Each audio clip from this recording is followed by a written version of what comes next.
La pluie s'abattait comme un verdict divin sur le petit cimetière de Cadaqués. Ce matin-là de novembre où le ciel catalan, d'ordinaire si clair, semblait comploter avec le deuil. Coralie sentit le premier crachat d'insultes frapper son visage avant même que les mots ne soient prononcés. « Chasseuse d'or, voleuse de cœur et de fortune », hurla la sœur d'Émilie, les yeux rougis par les larmes et la rage, tandis que le cercueil descendait lentement dans la terre humide. Et Coralie, immobile sous son parapluie noir, ne répondit pas, elle se contenta de serrer les poings, sentant le poids invisible de 20 ans d'amour se fissurer sous l'assaut des murmures haineux qui s'élevaient comme une marée autour d'elle. Dans l'église San Pedro, quelques heures plus tôt, l'odeur de l'encens s'était mêlée à celle des roses fanées. Et Coralie avait cru que son cœur s'arrêterait net quand le prêtre avait prononcé les mots « union sacrée » en évoquant Émilie. Comme si leur amour, si longtemps caché, pouvait enfin respirer librement dans ce sanctuaire. Mais la liberté est une illusion cruelle en terre d'Espagne, où les ombres du passé familial pèsent plus lourd que les vagues de la Méditerranée. Elle t'a séduite pour ton argent ?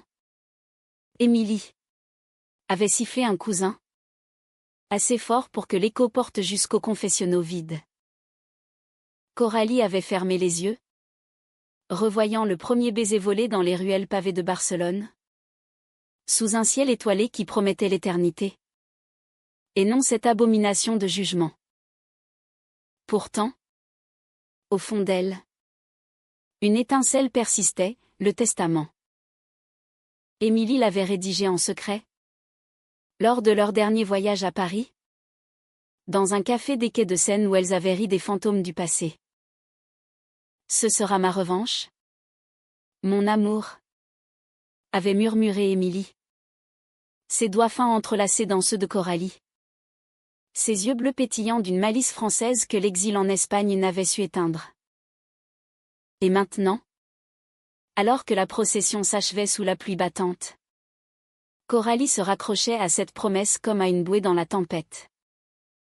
Coralie traversa les rues étroites de Cadaqués en titubant légèrement, le voile noir collé à sa peau par l'humidité, ignorant les regards obliques des pêcheurs qui rentraient leur barque. La maison d'Émilie non. Leur maison, désormais orpheline, se dressait au bout du chemin. Une villa blanche aux volets bleus accrochée à la colline, surplombant la baie où les vagues léchaient les rochers comme des amants impatients. Elle entra sans un mot, claquant la porte derrière elle, et s'effondra sur le canapé usé où elles avaient tant de fois fait l'amour en écoutant les sérénades des cigales. Les larmes vinrent enfin, chaudes et salées, effaçant le sel de la mer qui imprégnait tout. Émilie était arrivée en Espagne 25 ans plus tôt, fuyant les convenances parisiennes d'une famille bourgeoise qui voyait en elle une héritière à marier, non une âme libre assoiffée de pinceaux et de toile. Née dans le 7e arrondissement, élevée entre les salons feutrés du Louvre et les ateliers secrets de Montmartre, elle avait hérité d'une fortune modeste issue d'un oncle collectionneur d'art, mais c'était son talent qui l'avait menée jusqu'à la Costa Brava. L'Espagne, c'est la lumière que Paris m'a toujours refusée, avait-elle dit à Coralie lors de leur première rencontre, dans un atelier improvisé de Figueres, où le surréalisme de Dalle flottait encore dans l'air comme un parfum entêtant. Coralie, elle, était une enfant du pays, née à 30 kilomètres de là, dans un village de pêcheurs où les femmes apprenaient à nouer des filets avant de savoir lire. À 22 ans, serveuse dans un bar du port de Rose, elle avait des cheveux châtains qui cascadaient comme les vignes du Priorat, des yeux verts hérités d'une grand-mère irlandaise égarée en Catalogne, et un rire qui faisait tourner les têtes des touristes anglais. Mais sous cette façade ensoleillée, battait un cœur tourmenté par des amours fugaces avec des femmes de passage, des artistes françaises ou des danseuses flamenco qui promettaient le paradis et ne laissaient que des cicatrices. Leur rencontre fut un coup de foudre teinté d'encre et de sel. Émilie, alors 30 ans, peignait une série de toiles sur les ombres des falaises. Ses mains tachées de cobalt et d'outre-mer. Quand Coralie entra pour livrer un plateau de café et de churros. Vous avez les yeux de la mer en tempête? Lâcha Émilie sans lever la tête de sa palette. Et Coralie, habituée aux compliments vulgaires des marins, rougit comme une vierge de Vélasquez. Elles parlèrent toute la nuit. Assise sur le plancher poussiéreux. Émilie comptant ses fuites de Paris. Ses amours brisés avec une sculptrice russe qu'il avait laissée pour un conte viennois. Et Coralie avouant ses peurs d'une vie étriquée. D'un mariage arrangé avec un pêcheur bedonnant pour assurer l'avenir. De cette nuit naquit une passion qui défia les conventions. Elle se voyait en secret dans les calanques désertes, où les pins parasols montaient la garde contre les curieux. Émilie initia Coralie à Proust. Lut à la lueur d'une lanterne. Et Coralie enseigna à Émilie le rythme du flamenco. Leur corps se mouvant en une danse intime sous les étoiles. Tu es ma muse catalane? Ma révolte contre le monde. Murmurait Émilie en traçant des portraits de Coralie sur des toiles volées. Capturant ses courbes généreuses. Ses lèvres pleines ourlées de sel. Leur amour était un feu d'artifice, langoureux les après-midi paresseux dans la villa. Fiévreux les nuits volées dans des hôtels discrets de Gérone. Mais les ombres s'allongeaient déjà. La famille d'Émilie. Alertée par des lettres anonymes probablement d'une voisine bigote, débarqua un été comme une invasion castillane. La mère, une veuve acariâtre aux perles de la place Vendôme, toisa Coralie comme une paysanne indigne. Une serveuse? Pour ma fille? Héritière d'une lignée d'artistes? C'est une aberration. Fulminait-elle lors d'un dîner tendu? Où les paellas refroidissaient sous les plafonniers. Émilie, droite comme une lame de couteau, défendit leur union, maman. L'amour n'est pas une transaction. Coralie est ma vie. Mon souffle. Mais les mots ricochèrent sur l'orgueil familial. Et bientôt, les chèques cessèrent d'arriver d'un compte parisien gelé par la rancune. Coralie, blessée mais résolue, proposa de rompre. Je ne veux pas te ruiner. Émilie. Retourne à Paris. Vis ta fortune. Mais Émilie, les yeux flamboyants, la prit dans ses bras sous la pluie d'où, jamais. Nous vendrons tout. Peindrons notre propre ciel. Elles le firent. Émilie transforma la villa en galerie. Exposant ses toiles inspirées de Coralie des nues éthérées où la peau olive de l'Espagnol se fondait dans les bleus de la mer. Les ventes furent modestes au début. Mais la rumeur d'un couple d'Amazone attira les collectionneurs bohèmes de Barcelone et même de Madrid. Coralie quitta son tablier pour devenir l'assistante d'Émilie. Apprenant les secrets des pigments. Et ensemble, elles bâtirent un sanctuaire d'amour au bord du monde. Pourtant, la jalousie rongeait. Parmi les intimes, il y avait Sofia, une amie d'enfance d'Émilie, revenue de Lisbonne avec des airs de tragédienne. Sofia, aux cheveux roux comme les couchers de soleil d'Algarve, avait toujours convoité Émilie. Et voyant en Coralie une rivale vulgaire, elle sema le doute. Elle te flatte pour ton argent? Ma chérie. Une Catalane ambitieuse? C'est connu. Émilie rit d'abord. Mais les murmures s'insinuaient comme le Mistral dans les volets mal joints. Lors d'une exposition à Perpignan, Sofia surprit une conversation anodine entre Coralie et un galeriste, un flirt innocent pour booster les ventes et en fit un scandale. Regarde-la. Ta chasseuse d'or en action. Émilie, blessée, confronta Coralie dans la voiture du retour, sous un orage qui faisait rage sur l'autoroute AP7. Est-ce vrai? Me vends-tu comme une toile? Coralie, Les larmes aux yeux. Jure à son innocence. Mais le poison était injecté. Ce fut leur première grande crise, des nuits blanches. Des valises à moitié faites. Des promesses brisées sur l'oreiller. Sophia exultait en secret, envoyant des lettres empoisonnées à la famille d'Émilie, amplifiant les rumeurs jusqu'à Paris. Votre fille est ensorcelée par une sorcière du Sud. Sauvez-la.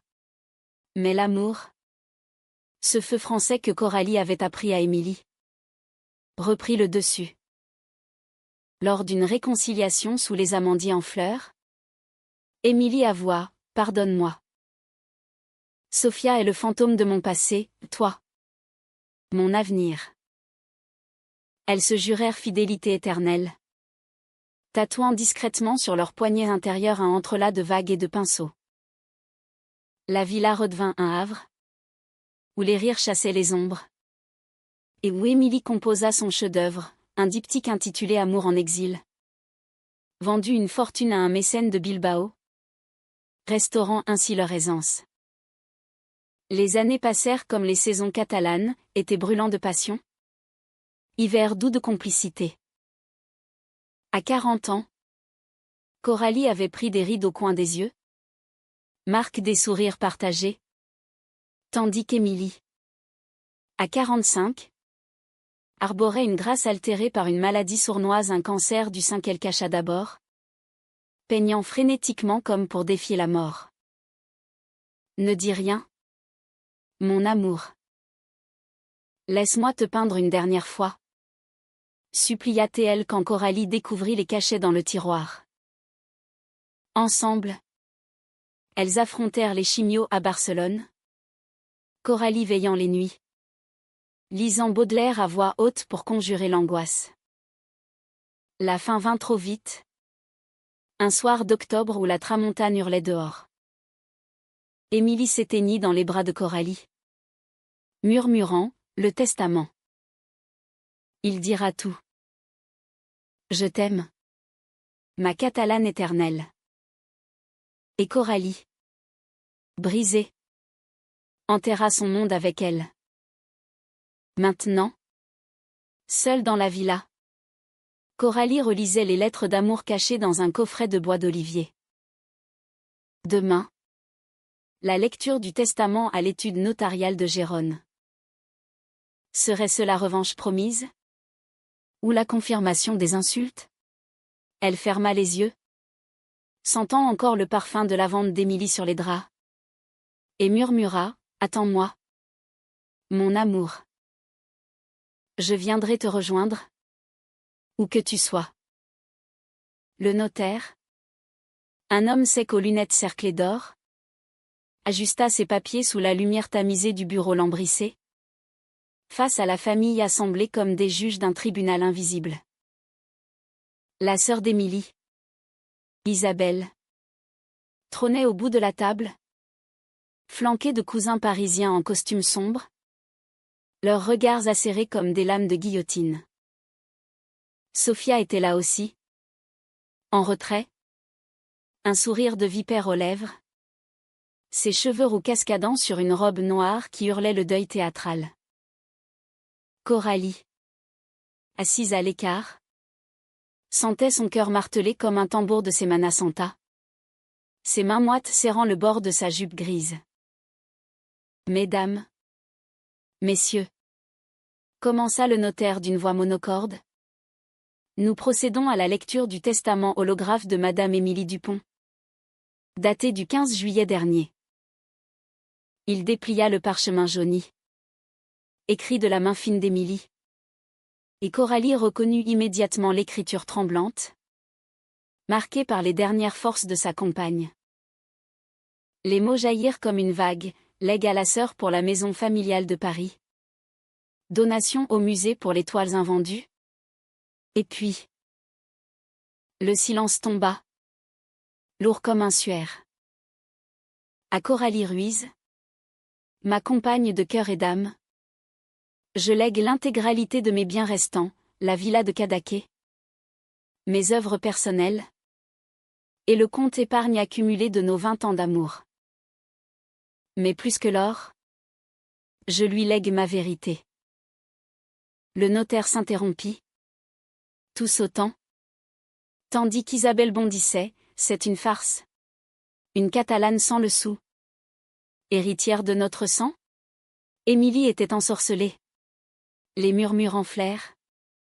Sophia hochant la tête avec une feinte compassion, pauvre Émilie. Aveuglée par la passion. Coralie. Les ongles enfoncés dans ses paumes. Leva les yeux. Lisez la suite. Monsieur le notaire. Il y a une lettre.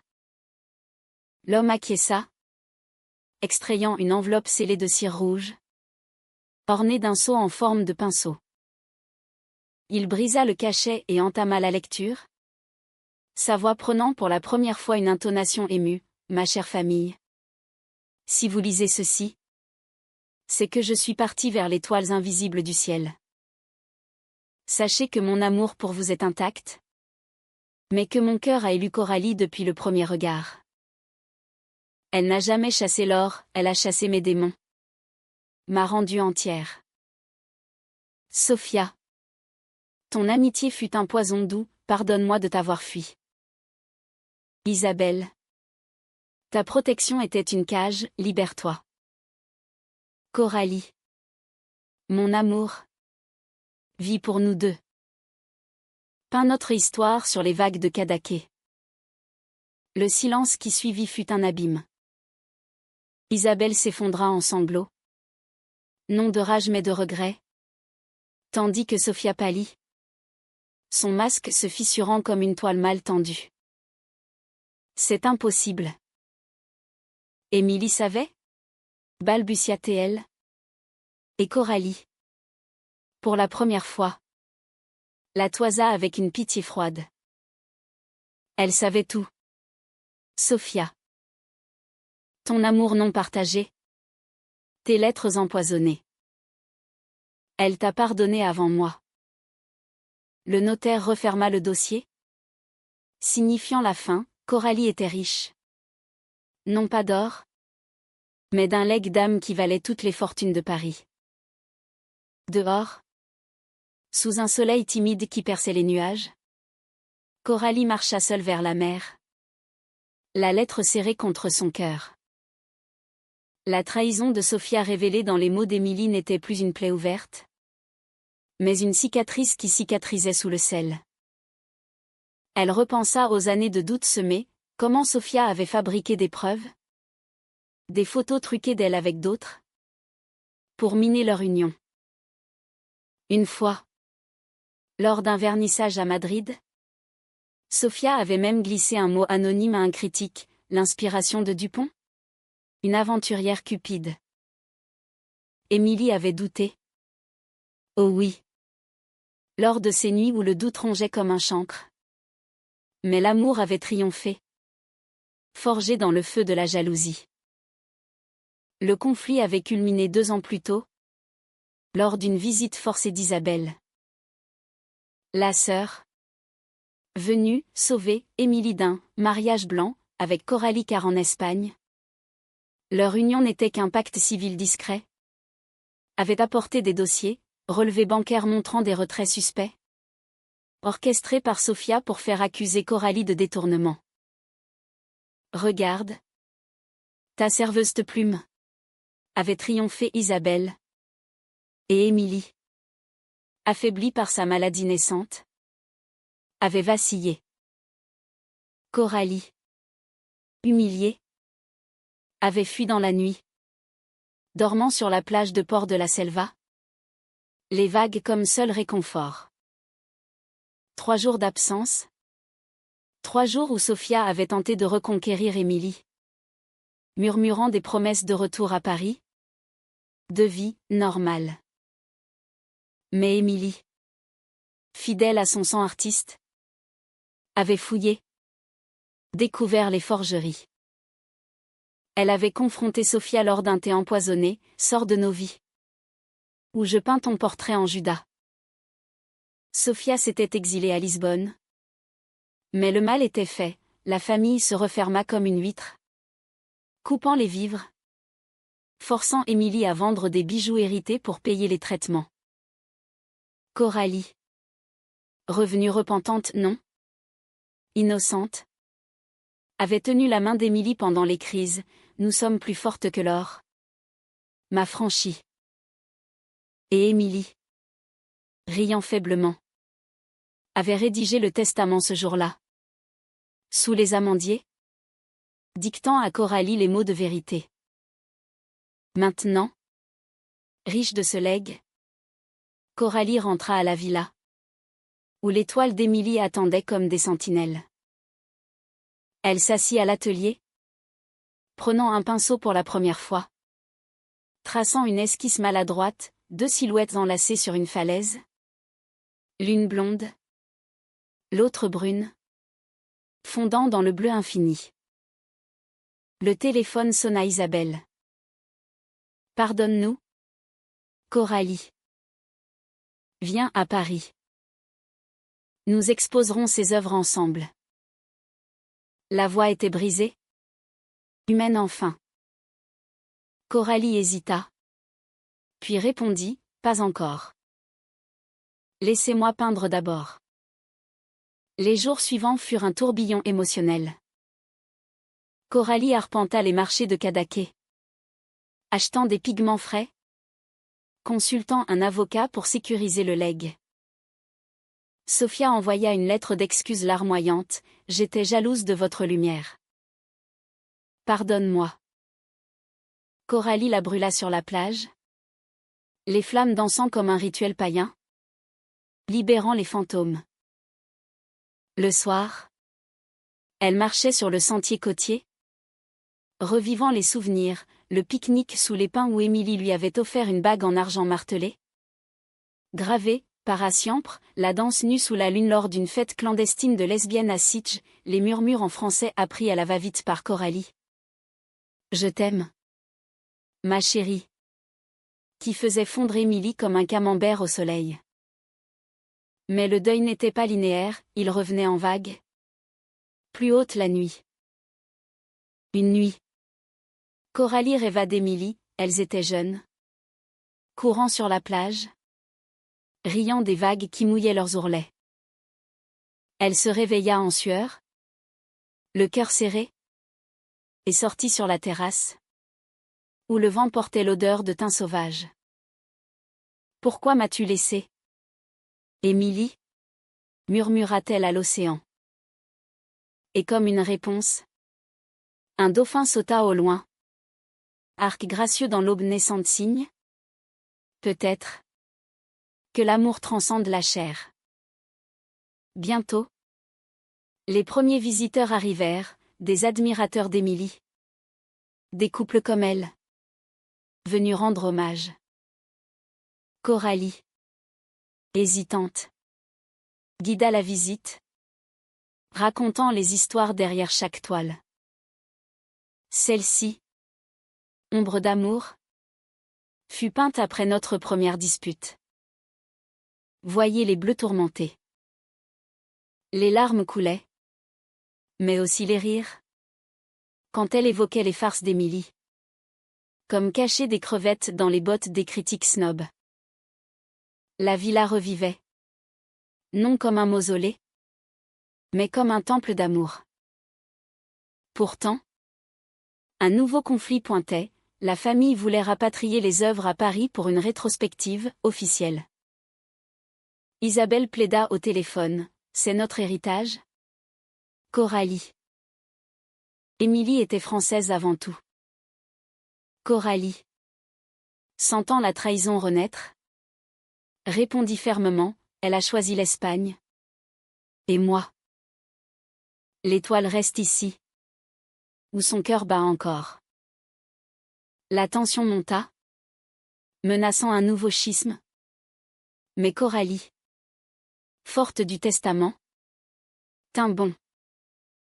Elle organisa sa propre exposition locale, invitant les artistes catalans, transformant la villa en un phare pour les amours invisibles.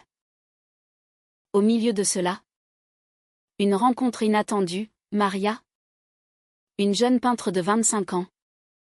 Aux cheveux noirs comme la nuit de Cadaqués. Venue pour un hommage. Maria. Avec ses yeux sombres et son accent andalou chantant. Rappela à Coralie sa propre jeunesse fougueuse. Assoiffée d'amour. Elles parlèrent tard. Partageant du vin de Priorat. Et Maria confia, votre histoire avec Émilie. Elle m'inspire à vivre librement. Coralie. Touchée. Sentit une étincelle non d'amour neuf. Mais de transmission.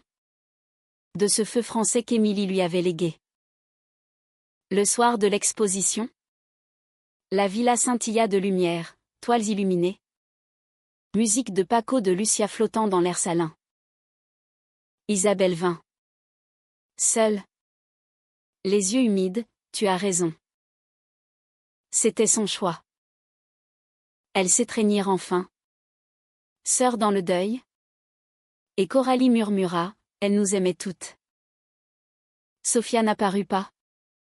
Mais une lettre arriva, je pars au Portugal pour de bon.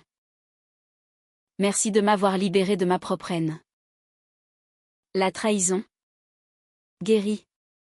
Se muait en leçon. Coralie. Sous les applaudissements.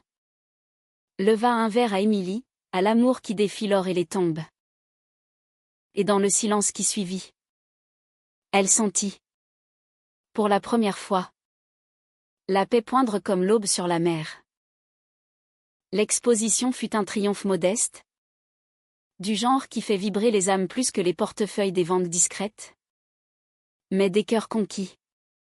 Des histoires partagées dans les murmures des invités sous les guirlandes de lumière. Coralie. Épuisée mais exaltée. Rangea les verres tard dans la nuit. Le sable de la plage collant à ses sandales usées. Maria l'aida. Ses gestes légers comme une brise d'été. Et quand leurs mains se frôlèrent sur une toile emballée, Coralie recula. Le cœur pincé par la fidélité. Pas encore. Pensa T.L. Émilie est trop proche. Maria sourit. Compréhensive, l'amour ne s'efface pas, il se transforme. Les semaines suivantes apportèrent un rythme nouveau. Teinté de mélancolie créative. Coralie. Encouragée par les échos de l'exposition. Reprit le pinceau avec acharnement. Transformant l'atelier en un chaos organisé de tubes de peinture et d'esquisses froissées. Ces toiles. Loin de l'élégance française d'Émilie. Étaient brutes. Catalanes, des vagues furieuses engloutissant des cœurs solitaires. Des falaises où deux ombres s'enlacent contre le vent. Tu peins notre douleur ? Lui dit Isabelle lors d'une visite impromptue. Apportant des photos jaunies de l'enfance d'Émilie, une petite fille aux couettes. Brandissant un pinceau comme une épée. Et notre joie. Aussi. Répondit Coralie. Et ensemble. Elles trièrent les souvenirs. Riant des grimaces d'Émilie bébé. Mais le passé n'était pas mort, il conspirait encore. Un matin. Un avocat parisien débarqua sans prévenir. Mandaté par des cousins éloignés, contestation au testament. Allégation de coercition. Madame Dupont était vulnérable à la fin. Coralie. Abasourdie. Sentit la rage monter comme une marée noire. Coercition ? Elle. Qui avait tenu la bassine pendant les vomissements. Essuyé les fronts fiévreux ? Le notaire local. Allié fidèle. Organisa une contre-attaque, expertise médicale prouvant la lucidité d'Émilie. Témoignage de voisins sur leur union harmonieuse. Mais le procès s'annonçait long. Un nouveau conflit qui drainait l'âme comme un puissant fond. Sophia. De son exil lisboète. Envoya un colis inattendu, un journal intime d'Émilie. Exhumé d'un grenier familial. Avec des pages arrachées par la jalousie passée. Lis et pardonne. Si tu peux. notait-elle en post-scriptum. Coralie, tremblante, feuilleta les confessions, les doutes d'Émilie sur Sophia. Jeune. Quand elle partageait un appartement à la Sorbonne, la trahison quand Sophia avait révélé leur secret à la mère, provoquant l'exil en Espagne. Sophia m'a aimée comme une sœur possessive. Mais c'était toxique. Coralie. Toi. Tu m'as libérée. Les larmes coulèrent sur les pages jaunies. Et Coralie écrivit une réponse, le pardon est un pinceau neuf. Je pince en toi. Mais sans haine. Le chaos trao survint lors d'une audience à Gérone. Sous un ciel d'ardoise qui menaçait l'orage. La salle du tribunal, au mur de pierre catalane, résonnaient des arguments des avocats, les cousins. Âpre au gain, dépeignaient Coralie en manipulatrice. Citant des preuves, fabriquer un faux chèque. Une lettre anonyme. Isabelle, témoin clé, se leva. La voix chevrotante, ma sœur choisissait librement. Coralie était sa force, pas sa faiblesse. J'ai failli à l'aimer pour cela, ne me faites pas revivre cette erreur. Ces mots, sincères comme un repentir au confessionnal, firent basculer le juge, non-lieu. Legs confirmé. Coralie, sortant sous la pluie torrentielle, embrassa Isabelle, merci. Émilie sourit. Là-haut. Libérée. Elle rentra à Cadaqués, où Maria l'attendait avec un feu de camp sur la plage. Félicitations. Guerrière, dit la jeune femme, tendant un verre de sangria épicé. Elles parlèrent jusqu'à l'aube. Coralie confiant les abysses du deuil. Maria ses propres luttes, une coming out rejetée par une famille andalouse traditionnaliste. L'amour lesbien en Espagne? C'est une danse sur des braises. Rit Maria. Et Coralie, pour la première fois, sentit une chaleur nouvelle. Non possessive, mais fraternelle. Elles devinrent amies. Maria posant pour une toile, héritage, où son profil se superposait à celui d'Émilie. Symbole d'une chaîne d'amour. L'été revint, chargé de touristes et de souvenirs. Coralie organisa des ateliers pour jeunes artistes LGBTQ+, transformant la villa en un refuge, des nuits de contes lesbiens lus à la lueur des bougies. Des danses flamenco revisitées en tandem féminin. Isabelle envoya des fonds pour l'association, rachetant sa dette familiale, pour Émilie. Et pour toi. Sophia, guérie de sa jalousie, proposa une collaboration, une exposition conjointe à Porto, où leurs peines se fondraient en art. Coralie accepta. Magnanime, le passé est une toile à réparer. Pourtant, les nuits solitaires persistaient, où le lit semblait un océan vide. Coralie gravissait la colline au lever du soleil, s'asseyant sur leur banc préféré, face à la baie où Émilie avait peint son dernier paysage. Je vis pour toi, murmurait-elle au vent. Et parfois, dans le bruissement des feuilles d'olivier, elle croyait entendre un écho, et j'en suis fière. La romance n'était pas morte, elle s'était muée en une tendresse cosmique. Un humanisme qui embrassait le monde. Un soir de fête locale. La Festa Major. Avec ses feux d'artifice illuminant le ciel comme des pinceaux de lumière. Coralie dansa avec Maria. Puis avec Isabelle. Riant aux éclats. Une vieille amie d'Émilie. Une poétesse basque. Récita un sonnet, dans l'exil de l'amour. La mer nous unit. Femme de sel et de feu. Éternelle. Les larmes coulèrent. Joyeuses. Et Coralie, au milieu de la foule. Sentit le legs d'Émilie, non l'or. Mais la liberté d'aimer s'enchaîne. Le conflit familial s'apaisa en une trêve fragile, Noël à Paris, où Coralie marcha sur les Champs-Élysées enneigés, tenant le bras d'Isabelle, visitant l'atelier ancestral d'Émilie. Elle aurait adoré te voir ici, dit la sœur. Et Coralie, émue, répondit, elle est ici. En nous. De retour en Espagne, elle acheta un petit bateau, l'amour en exil, et navigua les calanques, peignant en mer les vagues comme muses. Maria, un jour, confia un secret, je pars à Berlin pour une résidence. Mais reviens-moi, ami.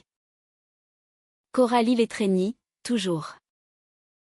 L'amour n'est pas possession, c'est un phare. Seule sur le pont, elle leva les yeux au ciel étoilé et murmura une prière laïque, merci, Émilie, pour cette vie en couleur. L'automne suivant apporta une douceur inattendue, comme si la Méditerranée, complice, conspirait pour guérir les plaies.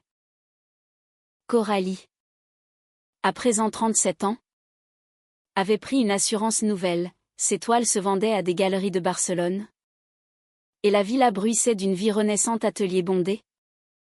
Rire d'enfants apprenant à tracer des arcs-en-ciel sur la toile.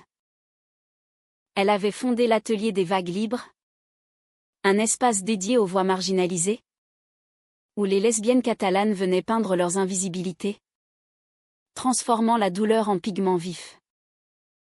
Émilie aurait adoré, se disait-elle en voyant une jeune fille aux cheveux teints en bleu esquisser un premier amour timide. Isabelle devint une visiteuse régulière, apportant des fromages de Normandie et des anecdotes sur la petite Émilie qui dessinait des cœurs sur les nappes en dentelle. Ensemble, elles cataloguèrent l'héritage, des lettres d'amants oubliées d'Émilie, des croquis volés à dalle lors d'un atelier partagé. Tu sais, confia un jour Isabelle, les yeux baissés sur un café fumant, j'ai toujours envié sa liberté. Moi, mariée à un banquier, j'ai tout fait. Ton amour l'a sauvée, le vôtre m'inspire. Coralie, touchée, posa une main sur la sienne, alors vis-le. Isabelle. L'amour n'a pas d'âge ni de genre. La sœur rougit, évoquant vaguement une amie parisienne, et une complicité naquit, tissée de regrets partagés. Sophia réapparut lors d'une exposition itinérante à Lisbonne, où Coralie présenta le diptyque d'Émilie. La Portugaise, amaigrie mais rayonnante, s'approcha timidement, j'ai lu ton refus de haine. J'ai divorcé de mon fantôme. Peux-tu m'apprendre à peindre? Coralie, après un silence, hocha la tête, pas pour réparer le passé, mais pour en créer un nouveau. Elles passèrent l'après-midi sur les rives du Tage, Sophia traçant des lignes hésitantes, Coralie guidant, laisse couler. Comme les larmes. La réconciliation fut un baume, non amoureuse, mais humaine, effaçant la trahison en une toile blanche. Le vrai chaos émotionnel vint intérieurement, lors d'un voyage solitaire à Paris, mandaté par l'association pour une conférence sur l'art queer. Marchant seule sur les ponts de la Seine, Coralie revécut les peurs d'Émilie, l'exil forcé après un scandale familial, quand une tante pieuse avait surpris un baiser avec une camarade d'école. Paris m'a rejeté, mais m'a forgé, avait dit Émilie. Coralie visita le Père-Lachaise, déposant une rose sur la tombe de Proust, murmurant « Merci pour les amours cachés ». Puis, dans un café des Halles, elle croisa une femme d'âge mûr, aux yeux bleus comme ceux d'Émilie, coïncidence cruelle. Elles parlèrent brièvement. De livres et de pertes. Et Coralie s'éloigna le cœur serré. Pas toi. Fantôme. Mais peut-être un jour. De retour en Espagne. La tempête finale éclata, une biographie non autorisée d'Émilie. Écrite par un cousin cupide. Dépeignant Coralie en muse manipulatrice. Les médias locaux s'emparèrent du scandale. Titrant l'héritière volée. Coralie. Assaillie par les journalistes sur le port de Cadaqués. Refusa les interviews, laissez-la reposer. Notre amour n'est pas un roman à vendre. Mais intérieurement, la douleur raviva les vieux démons. Était-elle vraiment digne? Maria. De Berlin. Appela, combat. Ami. Peint à vérité. Et Isabelle. Furieuse. Fit retirer le livre par un procès éclair, pour ma sœur. Et pour toi. Qui est sa famille? La victoire fut douce amère, mais libératrice. Coralie organisa une contre-exposition, Vérité en couleur, où elle exposa ses propres toiles aux côtés d'Émilie. Avec une plaque, à l'amour qui guérit les trahisons. La foule afflua. Des couples main dans la main. Des familles repenties. Sophia y vint. Présentant une œuvre, un portrait abstrait de 3 femmes entrelacées. Symbole de pardon. Isabelle dansa un tango maladroit avec une invitée. Riant aux éclats. Le dénouement s'écrivit sur la falaise. Un soir de novembre. Un an jour pour jour après les funérailles. Coralie. Seule avec la lettre du testament. La lut à voix haute face à l'océan. Les vagues applaudissant en rythme. Je t'aime. Émilie. Merci pour l'or du cœur. Un vent tiède porta ces mots. Et elle enterra la lettre dans le sable. Plantant un olivier au-dessus arbre de vie. Racine dans la mémoire. Demain. Elle naviguerait avec Maria de retour. Et peut-être. Un jour. Aimerait à nouveau. Librement. La vie. En fin de compte. Était une toile infinie, qu'adrama des pertes. Émotion des retrouvailles. Romance des souvenirs. Humanisme du pardon. Coralie. Descendante des vagues. Portait désormais le flambeau français d'Émilie élégant. Rebelle. Éternelle. Et dans le crépuscule orangé. Elle sourit, nous avons gagné. Mon amour. Pour toujours.